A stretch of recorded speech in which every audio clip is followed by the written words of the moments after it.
I want to start this video by saying that I'm not asking for money and I'm not asking for sympathy. What I'm asking for is if you are a young 14, 16, 21-year-old girl, listen up. I drove to the grocery store. I need to grab some milk and bread and a couple things, flipped open the bank app on my phone, and I've been sitting in my car crying ever since because I never have enough money. And why do I never have enough money? Because when I was a 19-year-old girl, I fell in love. My Mormon faith told me that I was supposed to be a stay-at-home mom. I got married. I started having babies. I dropped out of college.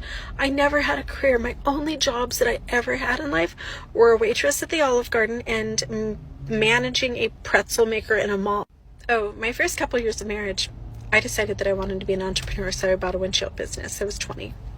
And my Mormon stake president reminded me that women weren't supposed to work, so I quit my own business, handed it over to my husband, took my name off of it. I would work our family business throughout the next 24 years of my marriage, but I never got paid. I didn't have a salary. My name wasn't on it. I literally worked for room and board. That's it. I would eventually also launch a custom home building company with my uncle as the architect and my friends as the builder, my designs, my realtor. But again, because my husband was the man, his name was on all of the projects, his name was on the business.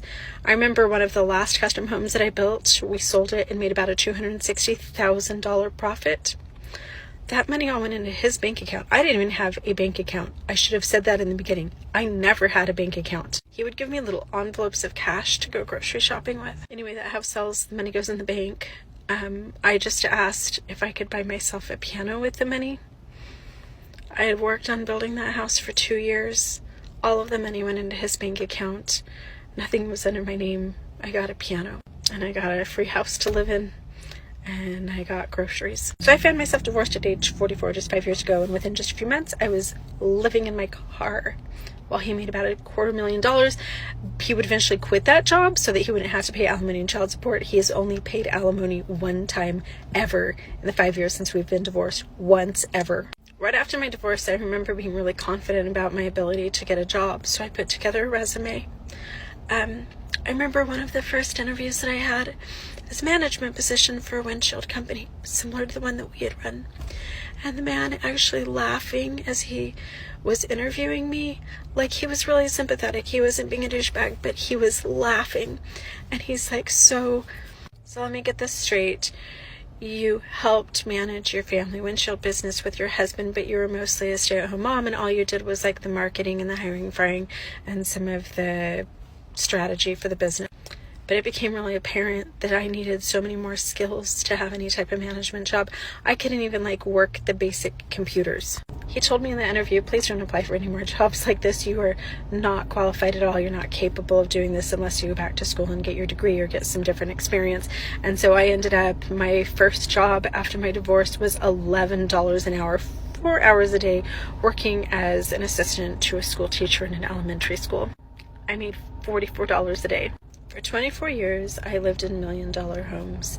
I vacationed all over the world. I spent my summers in Hawaii. I could buy myself $500 jeans, diamond tennis bracelets. We had boats and RVs and whatever I wanted.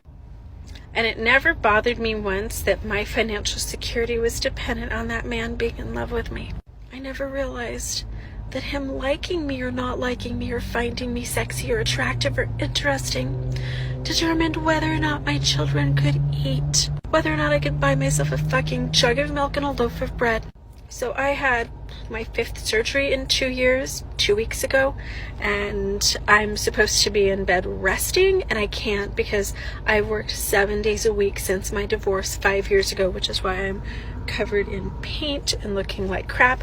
We actually have a 4-day weekend here in Tucson, and since my partner isn't working, he's working on furniture flip partner projects with me. I have no retirement. I have no savings, no education, no resume. I was almost a straight A student throughout all of my education. I went to college at age 17.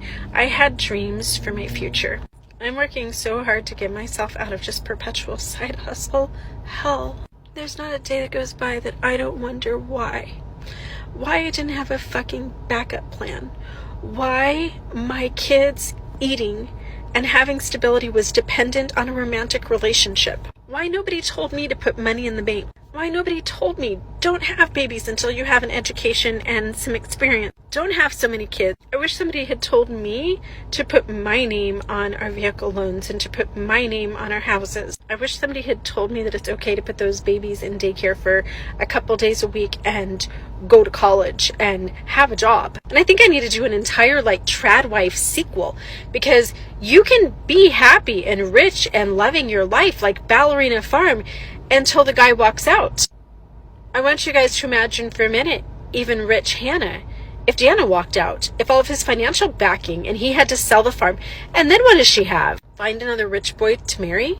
I just don't want one more woman to DM me, comment, send me their stories, cry to me about how hard it is for them to support their families, and I am so tired of living my own story.